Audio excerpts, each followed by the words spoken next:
युग और मन्नत की कहानी एपिसोड 90। रेहान काफ़ी देर अपने डैड के पास बैठा रहा और अपने डैड से बातें करके उनसे सलाह ले उसे बहुत अच्छा फील हुआ। वह अपने लाइफ में कोई भी प्रॉब्लम अपने डैड से शेयर करता था क्योंकि उसके डैड के सिवाय कोई नहीं है। अगर कोई है तो उसका जिगरी दोस्त अब है। वह इन दोनों को ही अपनी इम्पोर्टेंट मानता था, अपनी प्रॉब्लम शेयर करता था और उनकी सलाह लेता था। इन दोनों के सिवाय तो वह कभी किसी को कुछ समझता ही नहीं था। रेहान अपने डैड के पास से उठा और अपने कमरे में आया। लगभग धीरे धीरे 2 महीने होने को आ गए थे नैना को यहाँ से गए हुए। अब देखा जाए तो रेहान और नैना को धीरे धीरे एक दूसरे के बगैर रहने की आदत पड़ चुका था और उनको रहना ही पड़ेगा क्योंकि दोनों की तरफ से कोई प्यार जैसा दिखाई दिया ही नहीं। रेहान को अपने डैड के लिए शादी करना था, इसलिए उसने नैना से कर लिया और नैना को भी पैसों की ज़रूरत थी, जो कि उसने यह डील एक्सेप्ट कर ली थी। नारायण जी बहुत खुश थे कि उनके बेटे ने अपनी गलती मान लिया और तो और रिश्तों को समझने लगा है। अब उन्हें अच्छा लगने लगा कि अब उनके घर में फिर से खुशियाँ आ जाएगा क्योंकि जब नैना थी तब यह घर में अलग ही रौनक था और उसके जाने के बाद फिर से वही खाली घर सन्नाटा भरा पड़ा था। फिर से नैना के आने से ये घर में वही रौनक आ जाएगा जो उसके होने से था। नारायण जी बता नहीं सकते वह कितने अंदर से खुश थे। उन्होंने कदम को बुलाया और कहा, मेरी बहू के आने से पहले इस घर को सब साफ सफाई करवा दो और जैसे दुल्हन घर में आती है उसी तरह उसे लाया जाएगा। नारायण जी को इतनी खुशी थी। सुरेखा जी को कॉल लगाया। सुरेखा जी के कॉल उठाते ही उन्होंने खुशी के मारे सब कुछ बता दिया जो कि थोड़ी देर पहले हुआ था। यह सुन सुरेखा जी को भी बहुत अच्छा लगा, पर उन्हें इतना जल्दी झुकना भी नहीं था, जिसके चलते उन्होंने साफ मना करते हुए नारायण जी से बोली, आप अपने बेटे को कह दीजिए कि मैं अपनी भांजी को नहीं भेजने वाली। जो उन्होंने हमारी प्यारी सी फूल जैसी बेटी की उन्होंने सरेआम बेइज्जती किया, यहाँ से लेकर नहीं गई। रिश्तेदारों तरह तरह की बातें बनाए गए। हमें हमारे रिश्तेदारों से भी कहते हुए शर्म आ रहा था। मैं इतना जल्दी झुकने वालों बिल्कुल भी नहीं हूँ और उन्हें साफ शब्दों में कह दीजिए कि मैं नैना को नहीं भेजने वाली। यह सुन नारायण जी को भी बहुत बुरा लगा कि सुरेखा जी डायरेक्ट मना कर रही हैं, तो उन्होंने समझाते हुए कहा, रेहान की भी कोई गलती नहीं है।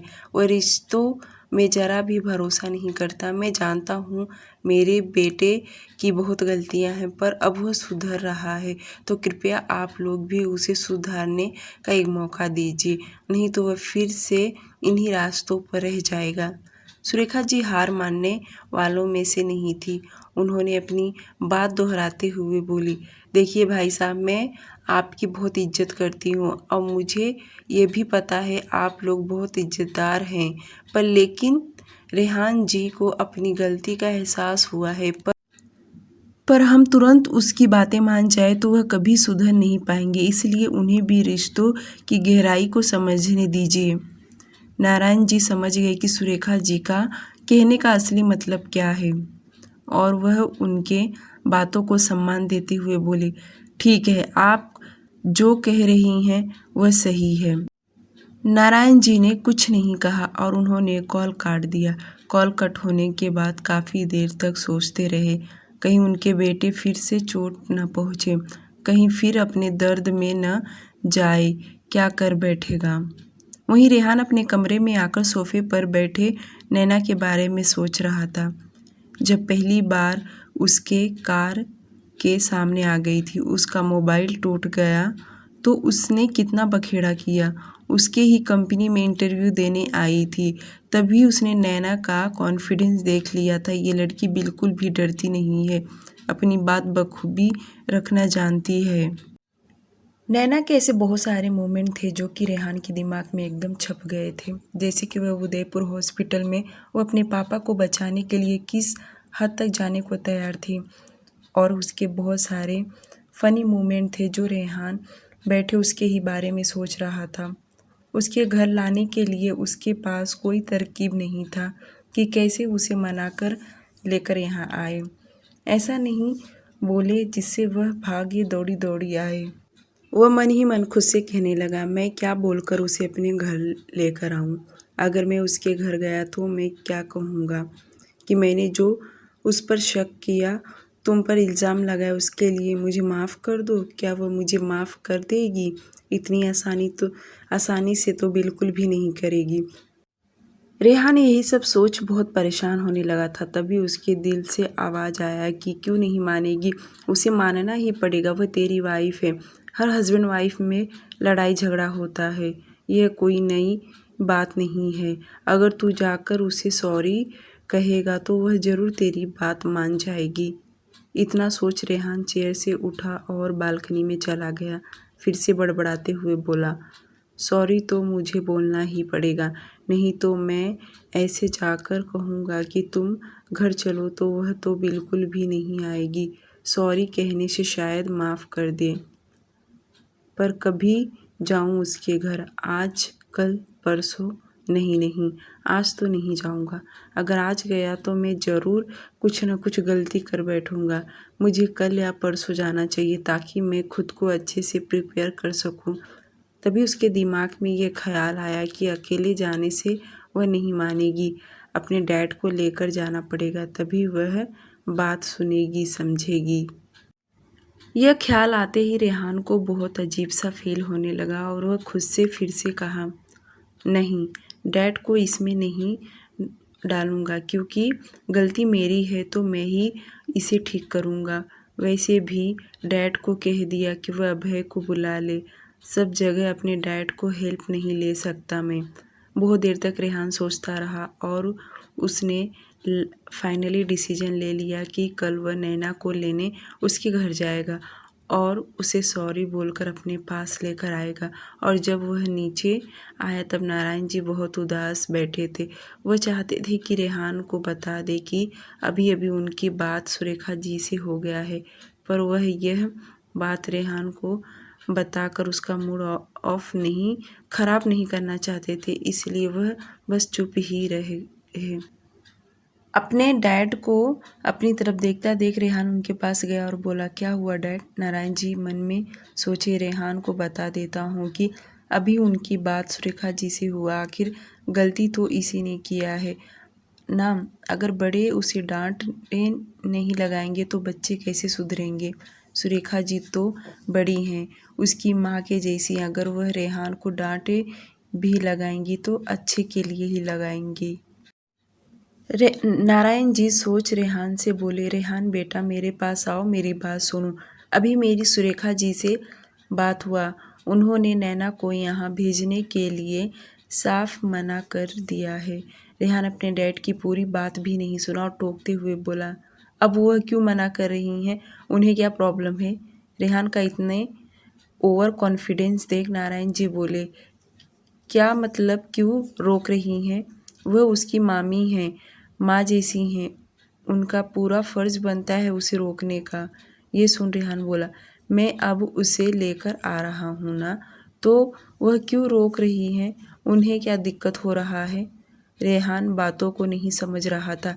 ये बात तो नारायण जी अच्छे से समझ गए और उसे समझाते हुए बोले, देखो रेहान बेटा, अगर तुमने जब उसे घर से निकाल दिया था, इतने दिन अपने मामा मामी के पास थी, अगर कल को उन्होंने भी अपने घर पर उसे नहीं रखते तो वह कहाँ रहती? तुम बात को नहीं समझ रहे।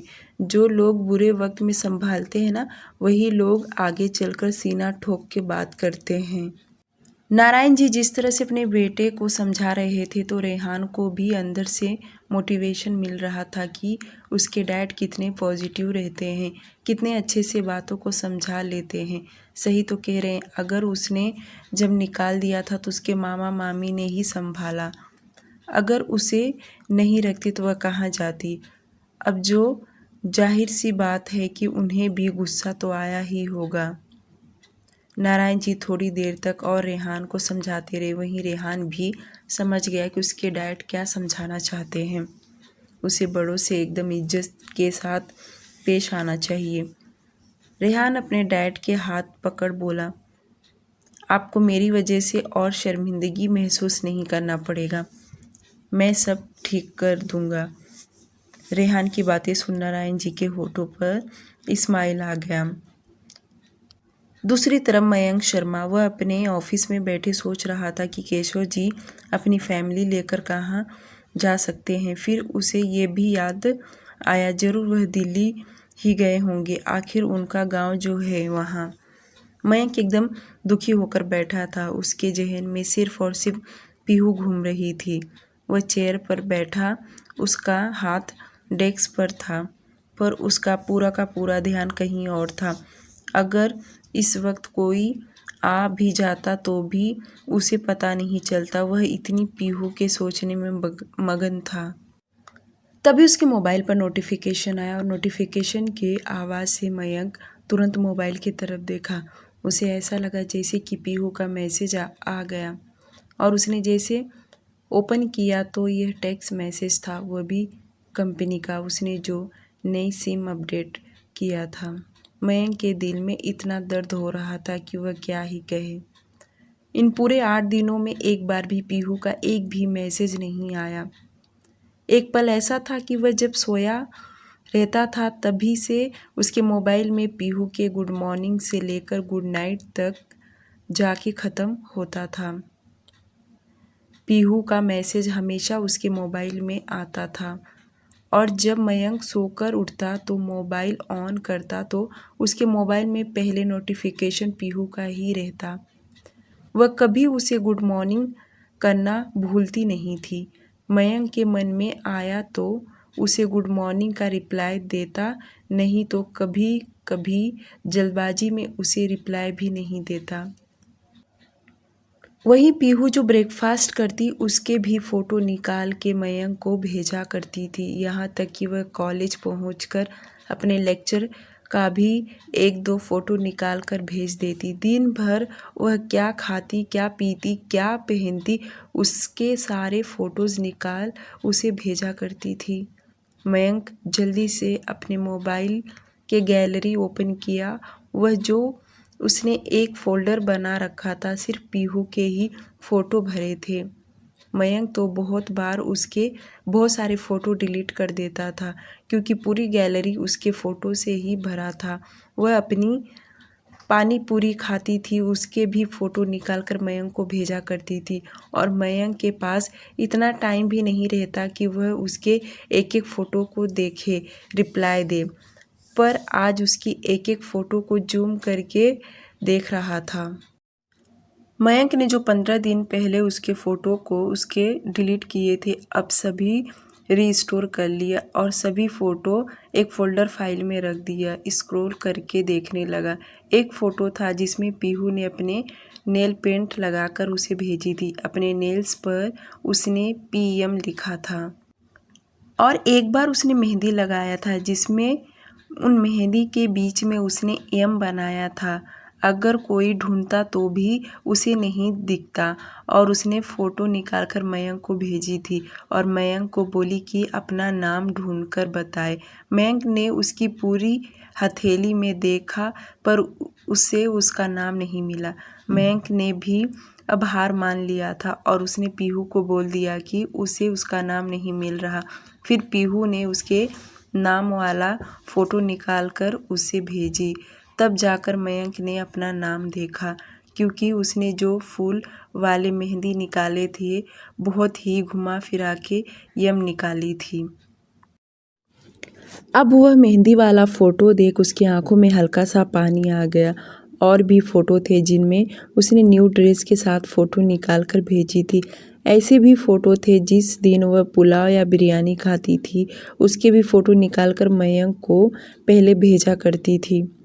वह इतना फ़ोटो भेजती थी कि मयंक कुछ ही उसके फ़ोटो देखता था और किस वाली इमोजी भेज दिया करता था क्योंकि वह रोज़ तो उससे मिलता ही नहीं था।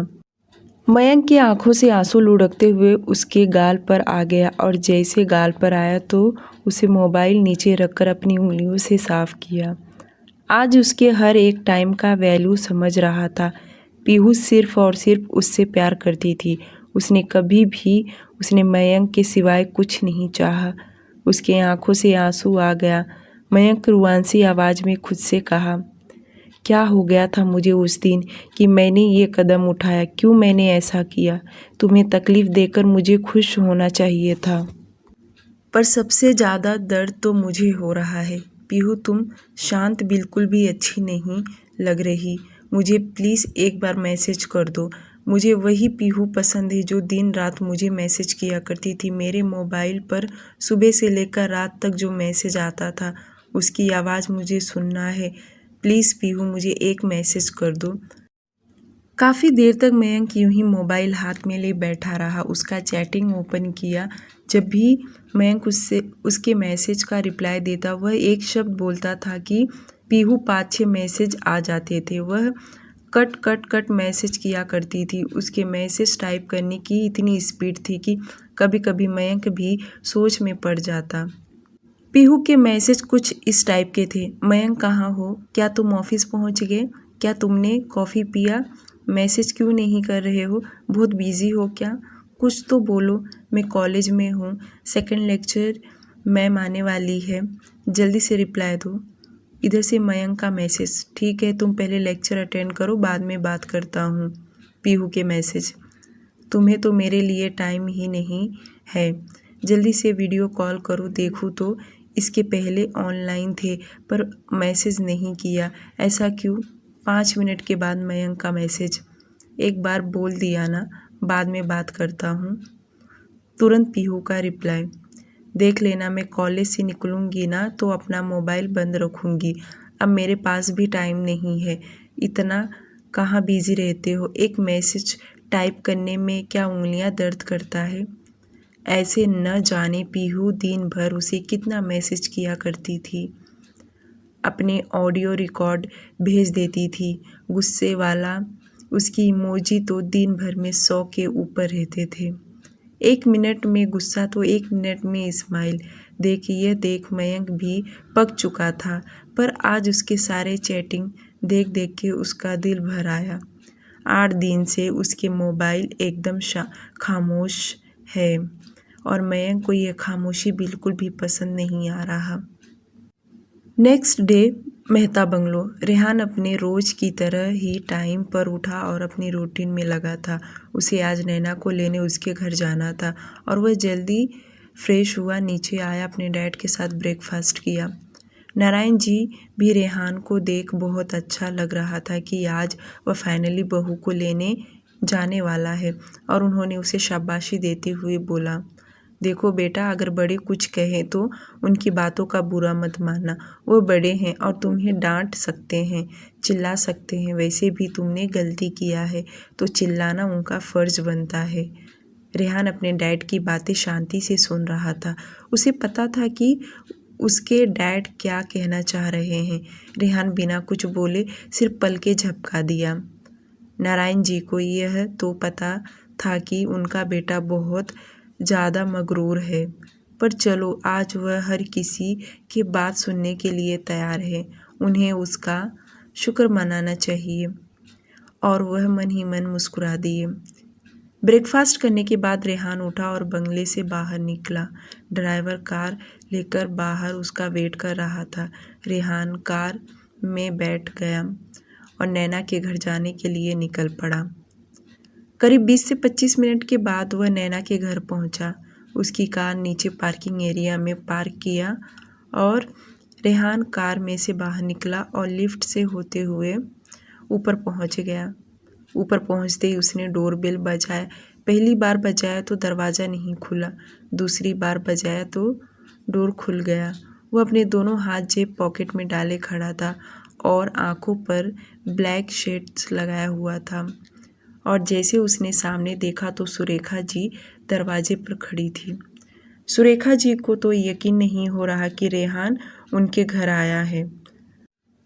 अब कितना भी तो अब रेहान इस घर का दामाद है, सुरेखा जी उसका अपमान नहीं कर सकती। यह घर भी तो रेहान ने ही उन्हें दिया था। ये जो इतनी पॉश लाइफ जी रहे हैं वह सब रेहान की वजह से ही तो है। यह बात सुरेखा जी बहुत अच्छे से जानती थी, पर वह रेहान को रियलाइज़ भी करवाना चाहती थी कि उसने गलती किया है और आगे चलकर कभी लाइफ में ऐसा ना करे। इसलिए उन्होंने रेहान को इज्जत के साथ अंदर आने के लिए कहा।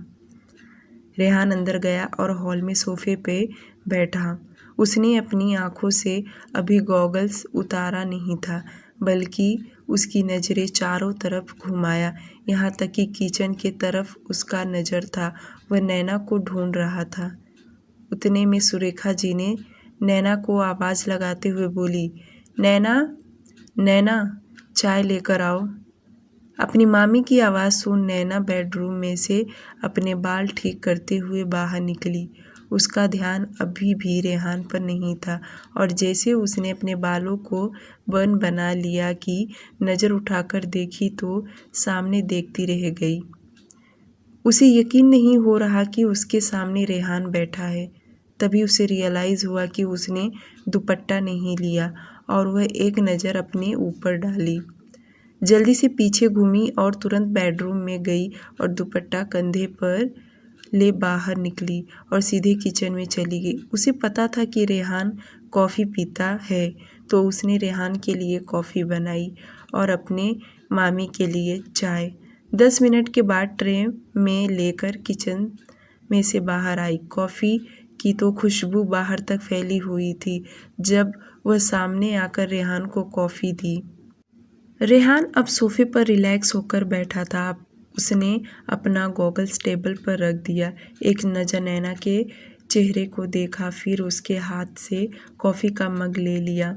चाय और कॉफ़ी देने के बाद नैना हाथ में ट्रे तुरंत किचन में चली गई। 10 मिनट के बाद रेहान बड़ी नरमी से सुरेखा जी से बोला, आंटी मैं नैना को लेने आया हूँ, भले चाहे तो शाम तक भेज दिए, मैं वापस आ जाऊँगा उसे लेने। इस वक्त उत्तम जी भी नहीं थे, वह ड्यूटी पर चले गए थे और नरेश जी नीचे गार्डन एरिया में बैठे थे। उन्होंने रेहान को आते हुए नहीं देखा था। रेहान की बातें सुन सुरेखा जी बेमन से मुस्कुराई और बोली, दामाद जी ये आपके ऑफिस का कोई फाइल नहीं है जो जब चाहे गोडाउन में फेंक दे और जब ज़रूरत पड़े तब उठाकर ला ले।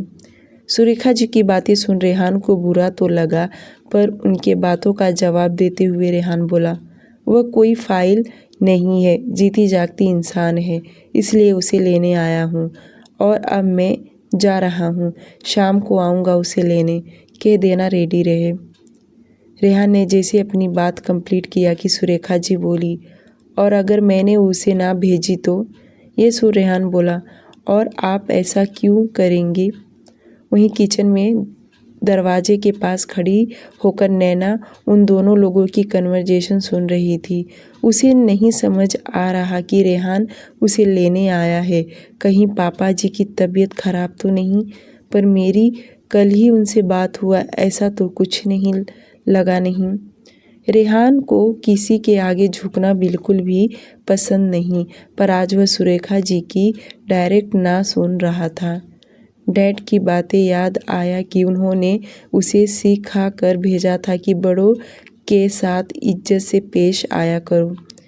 रेहान बात को न ज़्यादा बढ़ाते हुए बोला, देखिए मैं मानता हूँ कि मैंने जाने अनजाने में गलती कर दिया, इसलिए मैं उस बात के लिए नैना से माफ़ी मांगने वाला हूँ। माफ़ी वाला शब्द सुन सुरेखा जी बिल्कुल भी पसंद नहीं आया और वह सोफे से उठी और बोली, आपके माफ़ी मांगने से उसके दर्द कम नहीं हो जाएगा।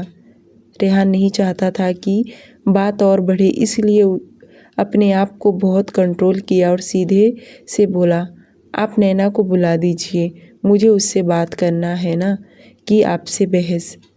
रेहान का ये एटीट्यूड देख सुरेखा जी और भड़क गई, तेवर दिखाते हुए बोली, जिस दिन आपने उसे अपने घर से निकाला, आपको उसी दिन सोचना चाहिए था ना। अब रेहान भी सोफे से उठ खड़ा हुआ और अपने दोनों हाथ जेब पॉकेट में डाल थोड़ा आगे बढ़ा और बोला, मुझे नैना से बात करना है, क्या आप उसे बुला सकती हैं? सुरेखा जी रेहान के सामने आकर खड़ी हो गई और उन्होंने अपने दोनों हाथ फोल्ड कर लिए और वह भी घमंड के साथ बोली, जी बिल्कुल नहीं, मैं उसे नहीं बुलाने वाली। इसके आगे वह कुछ बोल पाती कि तब तक नैना बाहर आई और आते ही बोली, मामी मुझे इनकी बात सुनना है। नैना की बातें सुन सुरेखा जी उसकी तरफ देखने लगी। वहीं रेहान भी उसी को देख रहा था। सुरेखा जी ने मना करते हुए बोली, तुम बाहर क्यों आई? तुम अंदर जाओ, मैं बात कर रही हूँ ना। यह सुन नैना बोली, मामी उन्हें मुझसे बात करना है तो प्लीज़ मुझे बात सुनने दीजिए। सुरेखा जी को गुस्सा तो आया। उन्होंने एक नज़र रेहान को देख गुस्से में वहाँ से बाहर चली गई। अब फ्लैट में सिर्फ यही दोनों थे। सुरेखा जी के दोनों बच्चे तो कॉलेज गए हुए थे। एक नज़र नैना ने रेहान की तरफ देख नज़रें फेर लिए और अपने दोनों हाथ फोल्ड करते हुए बोली, कहिए रेहान सर आपको क्या कहना है? रेहान को आज अच्छा लगा कि नैना ने उसके लिए स्टैंड लिया, क्योंकि आज तक रेहान के लिए किसी ने ऐसा स्टैंड नहीं लिया था और उसे ज़रूरत भी नहीं कभी पड़ा, क्योंकि उसे अकेला रहना, अकेलेपन की आदत पड़ चुका था। उसके लिए तो सिर्फ उसके डैड, उन्हें छोड़कर कोई नहीं, पर आज कोई तो है जो उसके लिए बोला। रेहान अपनी गला साफ करते हुए बोला, नैना तुम्हें लेने आया हूँ, तुम अपनी पैकिंग कर लो, मैं शाम को आ जाऊँगा तुम्हें लेने। वजह? नैना बिना पलटे ही उसे जवाब दी। इस वक्त नैना का पीठ रेहान की तरफ था। रेहान अच्छे से देख पा रहा था और रेहान कुछ सोचते हुए बोला, बिना वजह का तुम्हें लेकर जा रहा हूँ, अगर वजह जानना है तो बाद में जान लेना, पर आज घर चलो। और आपका शक? नैना जिस पोजीशन में खड़ी थी उसी पोजीशन में बोले जा रही थी। ना वह पीछे पलटी और ना ही रेहान की तरफ देखने का उसका मन था। नैना जिस तरह से बोल रही थी रेहान समझ गया, कुछ भी कर ले वह नैना के बातों से बच नहीं सकता। आखिर एक वक्त जो था जब रेहान उसकी बातें नहीं सुना। नैना उसके तरफ देख कर बात नहीं कर रही थी, जो कि रेहान को बुरा लगा। इसलिए वह नैना के सामने जाकर खड़ा हो गया और जब रेहान उसके सामने आकर खड़ा हुआ तो नैना को मजबूरन उसकी तरफ देखना ही पड़ा। अब रेहान उसकी आंखों में देखते हुए बोला, मुझे उस दिन का सब मैटर पता चल गया, जिस दिन तुम्हारी फ्रेंड की बहन यानी पीहू, तुम और अभय, तुम दोनों लेने गए थे और उस दिन जो मार्केट में लड़का तुम्हारे साथ बात कर रहा था वो मयंक शर्मा, उसके बारे में भी मुझे सब कुछ पता चल गया है। रेहान के मुंह से ये सब सुन तो नैना शॉक्ड हो गई कि उसे ये सब कैसे पता चला, किसने बताया उसके, और मन्नत के अलावा किसी को नहीं पता था। यहाँ तक कि उसने अभय को भी उस दिन जो कुछ हुआ नहीं बताया। और रही बात मन्नत की, तो उसने कब रेहान को ये सब बताया होगा। नैना मन में यही सब सोच रही थी कि तब तक रेहान वापस बोला, क्या हुआ? यही सोच रही हो ना कि मुझे ये सब कैसे पता चला? नहीं, मैं ये सोच रही हूँ अगर ये बात आपको कभी पता नहीं चलता तो आप यहाँ कभी नहीं आते, है ना? रेहान उसकी बातों का असली मतलब अच्छे से समझ गया। ये सुन बुरा तो उसे भी लगा, पर सबसे ज़्यादा गलती उसी की थी। आई एम रियली सॉरी नैना, मुझे तुम्हारी बात सुन लेनी चाहिए थी। मैंने जो उस दिन मार्केट में जो देखा उसे हकीकत समझ लिया था, पर मेरी कोई गलती नहीं है। तुम्हें पता ही है कि मैं किस हाल से गुजरा हूँ। रेहान की बातें सुन नैना हंसे या रोए उसे समझ नहीं आ रहा। रेहान के सामने आकर खड़ी हो आंखों में आंखें डाल के बोली, सही कह रहे हैं आप, आपकी मजबूरी और दूसरों की। आपने एक बात को इतना लंबा खींचकर कर दिया कि 2 रिश्तों में दरार पड़ गए। सिर्फ अपने लिए। आप सिर्फ अपने लिए जीते हैं रेहान सर, सिर्फ अपने लिए। आपको दूसरों की बिल्कुल भी फिक्र नहीं है, भले वह आपके अपने क्यों ना हो। और रही बात आपकी मॉम की, तो क्या आपको उनकी सच्चाई पता था कि वह सही है या गलत? अपनी मॉम के बारे में सुन रेहान के अंदर चिढ़ मच गया और गुस्से में दांत पीसते हुए बोला, मुझे उस औरत का नाम मेरे साथ मत जोड़े। यहाँ हम दोनों की बात हो रही है तो तुम्हें उसका नाम लेने की क्या ज़रूरत है? आज नैना भी कैसे चुप रह सकती, उसने भी तेज आवाज़ में बोलना चालू की। ज़रूरत है रेहान सर, बहुत ज़्यादा ज़रूरत है, क्योंकि आपको औरतों की इज्जत करना बिल्कुल भी नहीं आता। पर याद रखिए, मैं नहीं हूँ उन औरतों में से, नहीं हूँ। आप जब चाहे तब अपने घर में रखें और जब चाहे अपने घर से बाहर निकाल दे। नहीं हूँ मैं उन में से रोज़ रोज़ आपको सर्टिफिकेट देती रहूँ कि मैं सही हूँ। नैना का इतना गुस्सा वाला रूप रेहान पहली बार देख रहा था और वह शांति से बोला, देखो मैं मानता हूँ मेरी गलती है, उसके लिए मैं सॉरी भी बोल रहा हूँ। मुझे तुम्हारे साथ इस तरह से पेश नहीं आना चाहिए था। रेहान सर, यह आपकी गलती नहीं है, बल्कि यह आपकी आदत है। आदत बन चुकी है आपकी, और यह आदत मुझे नहीं लगता कभी छूटेगा, क्योंकि आप वक्त के साथ बिल्कुल भी नहीं बदले हैं। आपके दिमाग में सिर्फ और सिर्फ एक ही थॉट बैठा है कि सभी औरतें एक जैसी हैं, पर ऐसा नहीं है। हर औरत अपनी अपनी वजूद होता है। इतना बोल नैना को रोना आ गया और वह खुद को रोने से रोक न सकी। नैना को इतना इमोशनल होता देख रेहान को बिल्कुल भी अच्छा नहीं लगा।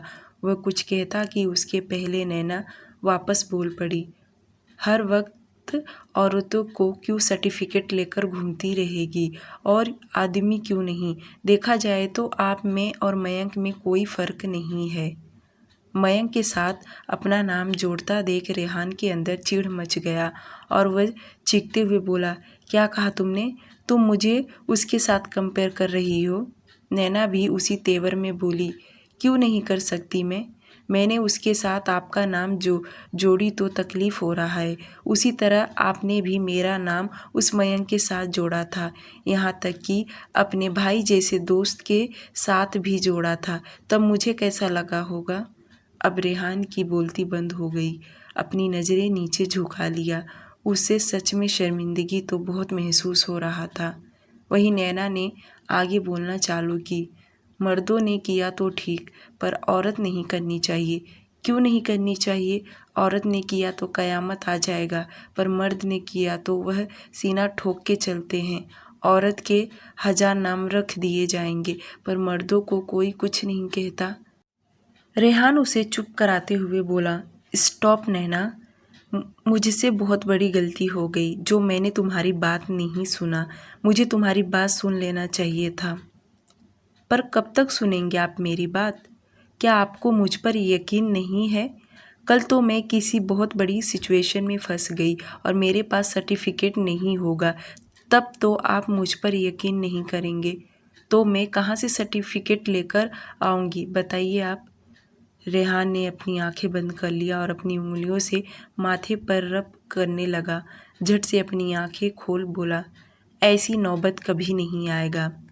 आया तो? नैना ने झट से बोली।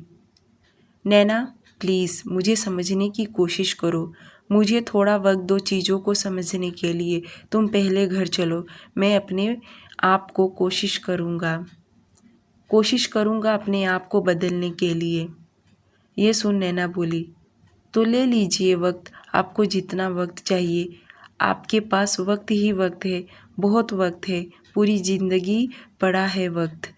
नैना का गुस्सा देख रेहान बोला, इसका मतलब तुम नहीं आने वाली? नैना भी उसकी आंखों में देखते हुए बोली, फ़िलहाल तो नहीं।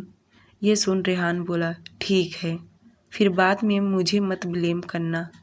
इतना बोल रेहान वहाँ से जाने लगा कि कुछ सोच पीछे मुड़ा, एक नज़र नैना को देखा जो उसे ही देख रही थी।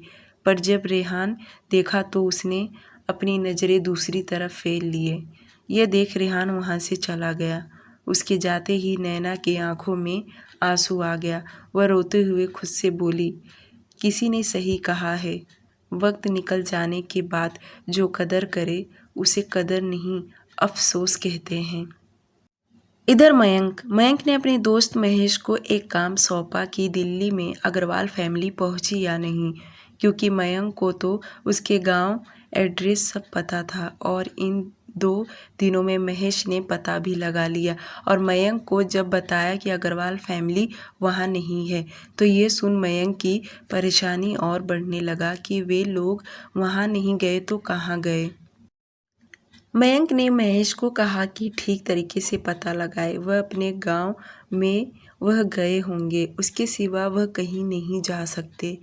महेश ने उसे साफ साफ शब्दों में बताया कि उसके नाना नानी और भी रिलेटिव से पता लगाया पर वह वहाँ पर नहीं है। मयंक की रोज़ रोज़ परेशानी बढ़ते जा रहा था। रोज़ उसे एक नई नई प्रॉब्लम फेस करनी पड़ रही थी। परेशान हो गया कि कैसे पता लगाए कि वे लोग आखिर गए कहाँ। अपनी कार में बैठे सोच रहा था वह पीहू के घर जाकर आसपास के लोगों से भी नहीं पूछ सकता और ना ही वह मन्नत से पूछ सकता। वह इतना परेशान होकर अपने कार में बैठा था और उसके सिर में दर्द होने लगा। वह कार के ड्रावर में से कुछ ढूंढने लगा। तभी उसके हाथ में प्रोटेक्शन मिला जो कि उसने बहुत सारा लेकर यूज़ किया था। अब उसमें से 2 प्रोटेक्शन बचे हुए थे। वह प्रोटेक्शन देख वह इतना इमोशनल हो गया और अचानक से उसकी आंखों में हल्का सा कोने से पानी आ गया और पीछे मुड़कर उसने अपने कार के सीट पर देखा तो उसे वह सीन याद आने लगा जब वे दोनों कार में इंटीमेट हुए थे। उन्हें इतनी सी जगह में बहुत दिक्कत हो रहा था इंटीमेट होना, फिर भी मयंक ने अपने तरीके से कर ही लिया। पर वह प्रोटेक्शन देख उसे इतना तकलीफ़ हो रहा था। उसने बहुत सारा प्रोटेक्शन लिया था जिसमें से 2 बच गए थे।